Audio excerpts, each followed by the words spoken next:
Morning. Now, he just said coach-ups. Good morning. Good morning. There we go. There we go. You have to talk. I'm very interactive, so you guys will have to talk back to me. All right?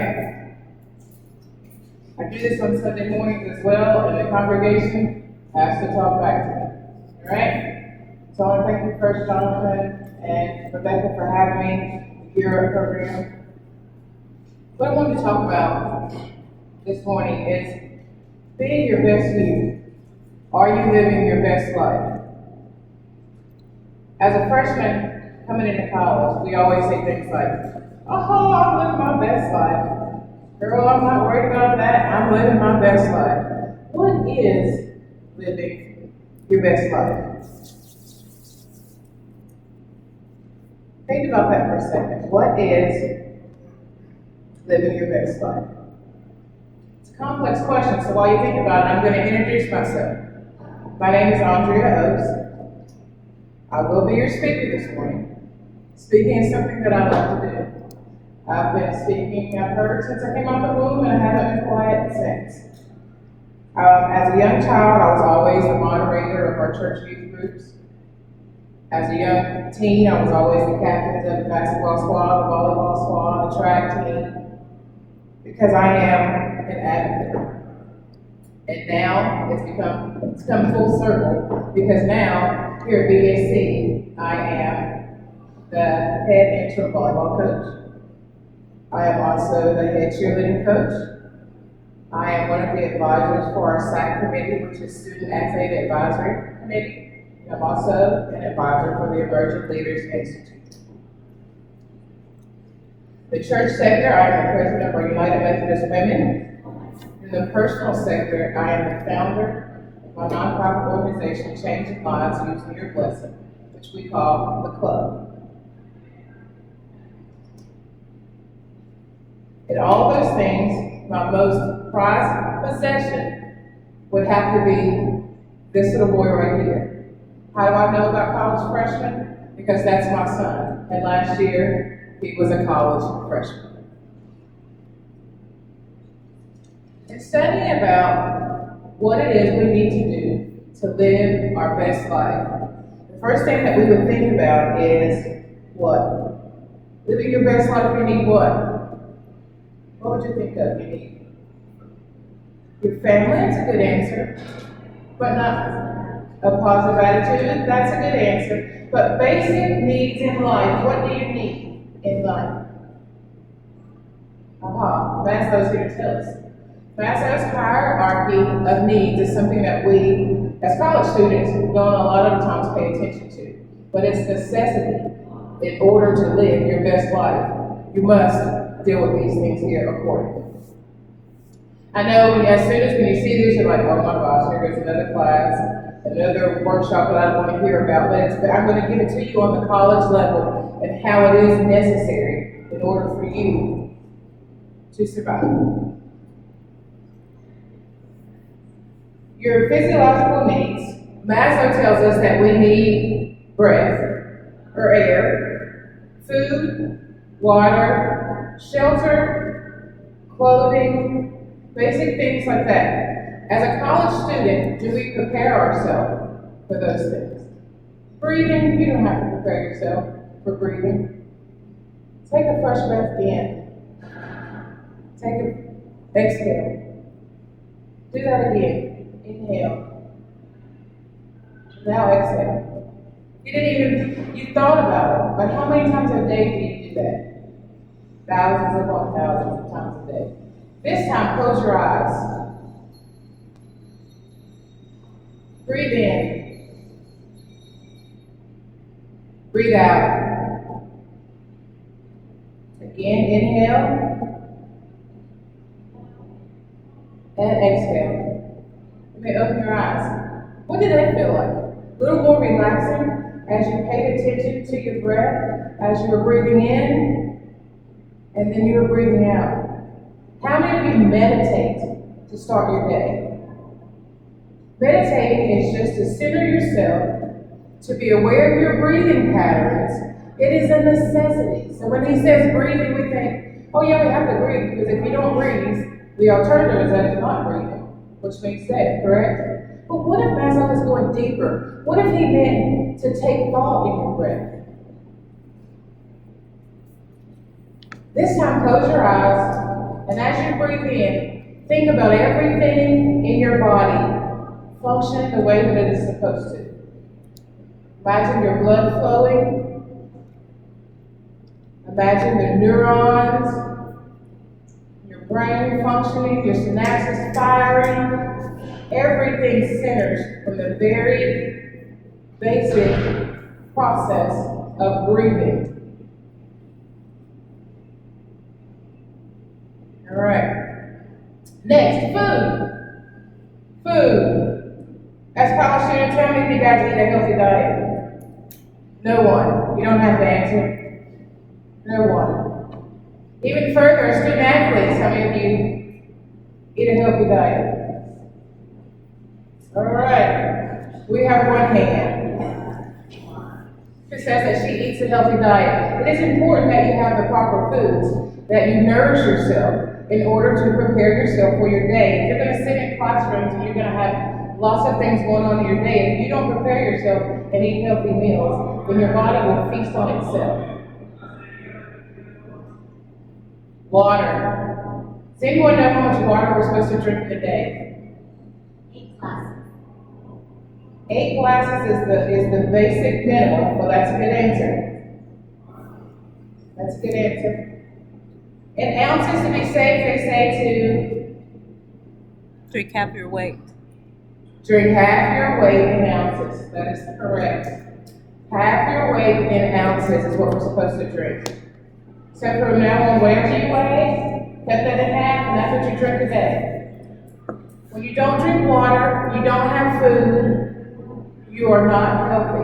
You cannot operate. Other things that we don't think of as basic needs, but it really is a basic need, is your rest. That is the worst thing as a college student, because we study for tests, we travel on bus rides if you're athletes, if you're involved in extracurricular activities, you're just learning, you're having new friendships, and you're just learning about yourself, you're binging Netflix, whatever it is that you're doing, but you're not prioritizing.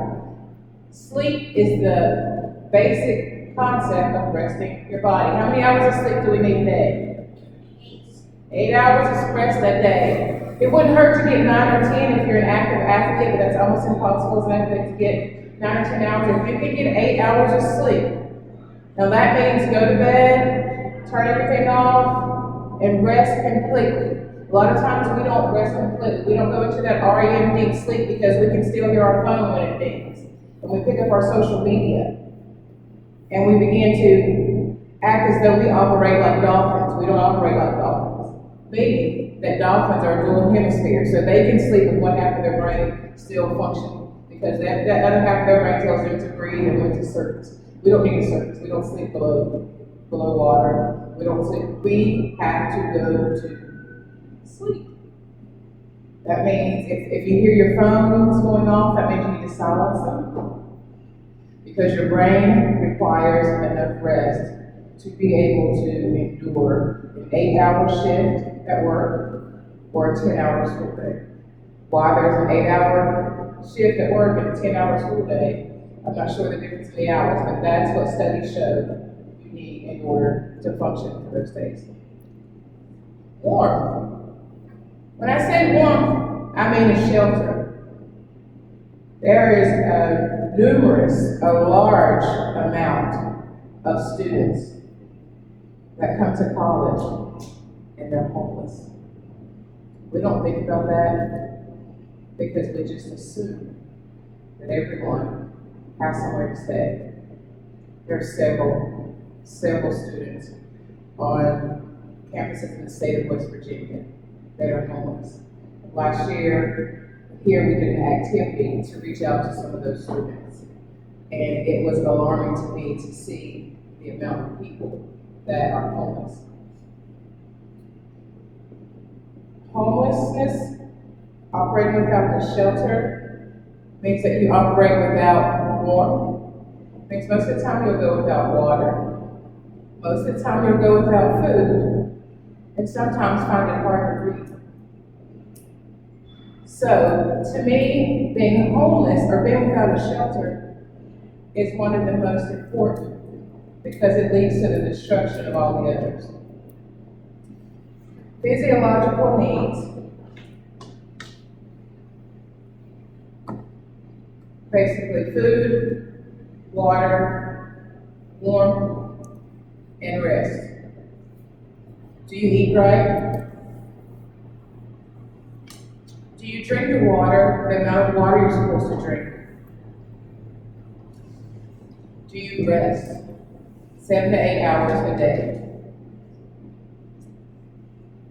Do you have shelter? If you don't eat right, I can't tell you which plane to get on, I can't tell you to get on a diet or to get on keto. What I'm saying is basic life skills show that you need to eat at least 3 meals a day in decent portions. If you're an athlete or if you're diabetic and you have other things, you may have to tweak it a bit, but you have to eat properly. If you're not living your best life. Water. If you're not drinking the most water that you can, you're not living your best life. If you don't get the proper sleep, you're definitely not living your best life. And I think you guys can probably tell when you don't have these things, it's harder to maintain in a day. It's hard to stay awake in class. It's hard to perform on the court or on the field. It's hard to maintain conversation if you don't have food, water, or proper sleep. But a shelter is something that we can always do something about. So I'm going to challenge you guys, as a student, taking care of your basic needs. I'm going to ask that you eat right, drink the right amount of water, rest well, and take good care of your shelter and pay attention to others that may be around you that do not have shelter. And maybe you can be the source of their food and their water and their rest. And then you can say you're living your best life. The other basic need that Maslow talked about is safety. Safety, security, and protection. What does it mean to be secure? What does it mean to feel protected?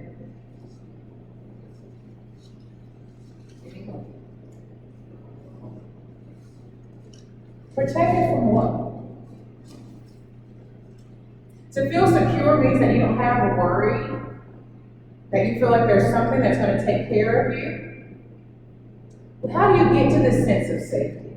First off, Maslow says that you can't have the next level unless you have taken care of the first level. So what can make you feel safe? Did you feel a little bit safer in yourself and in your insecurity if you have food, water, shelter, all those things that makes you feel more secure, correct? And then you feel protected. You don't have the fear because you have those basic needs. You feel safe. To me, the safety needs is almost something that just comes along with doing the basics. Safety and physiological needs, Maslow says, are the basic needs of God. The third one, belongingness and love. We see this so often misconstrued and not talked about a lot in our day-to-day lives. It's so easy to just scroll in our day and time, just scroll through life and scroll through pictures and scroll through unhappiness and scroll through lack of. We don't think a lot about love. Love is the strongest of these. Love conquers everything.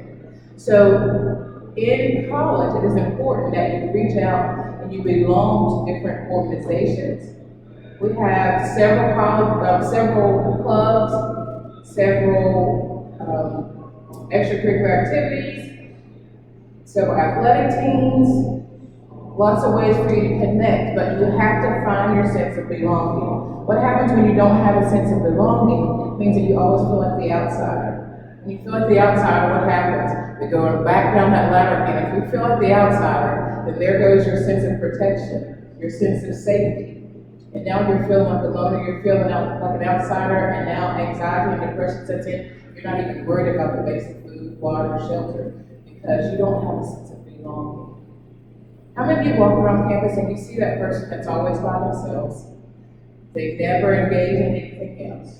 Could it be because they don't have the basic needs that they need? How can you help them? Anyone? How can you help someone who doesn't have a sense of belonging? Be a friend. Be a friend. How do you do that? Reach out. Reach out to them. That's right. Reach out. Anyone else? Include them. Include them. Include them. Include them. That's right. You do. You have to make people feel like they identify with something. You have to identify. The next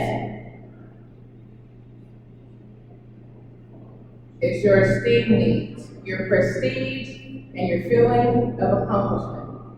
That only comes after you've been loved and after you feel like you belong to something. You can't feel like you're accomplished if you don't belong. You're accomplished how? Accomplished what? Because you're not going to accomplish those things. You're not going to set out to do those things if you don't feel like you belong or you don't feel loved. So you see how each one of these build on themselves. And when you get that prestige and that feeling of accomplishment, kind of comes along, after you get that first year of basketball or volleyball or IT work, whatever it is that you do. Once you get that first year in, you kind of start to feel a little bit better about yourself. Like, I can do this. I'm accomplishing this. I'm pressing toward the mark. That gives you that prestige and that feeling that you have accomplished something. We need that. You need, people always say, your reputation is what people perceive, but your character is who you are, seen and unseen. Right? You want your character to be that of great character and moral character so that you can have that prestige and feelings of accomplishment. And ta-da! The last one, self-actualization. It's achieving your full potential. All right? What's that mean? Achieving your full potential. That means becoming like everything you want to become, right? What we are to be, we are now becoming, a wise man once said. So when we reach that self-actualization stage, we have reached the highest stage of Maslow's hierarchy of basic needs. So when we've reached that, I feel that it's our job to go back and find someone who hasn't found themselves, who may be at the bottom and they don't understand that they have a need for food and water and rest and shelter. They don't have that need and that want to take care of those things. It's your job. If you're here, if you're in self-actualization, you're living your best life. So let's pay attention to that. In closing, I want you guys to pay attention to those things. Live your best life. How do we live our best life? How do we live our best life? Eating properly. How are we going to eat properly? How many meals a day? 3. Water. Drinking water. How much water are we to have? Half an ounce. Rest. How many hours of sleep a day? 8 hours of sleep. 8 hours of sleep in the warmth would be great, correct? Once we get those things, we're going to share with others. Those things will make us feel secure and protected. Therefore, we're having trusting relationships. We're building friends. We're including other people. We're loving on them. We feel that prestige and that accomplishment. And we achieve our full potential. And we're going to go back and reach for someone else. Who are you? Are you living your best life? I challenge you today to start to live. Thank you.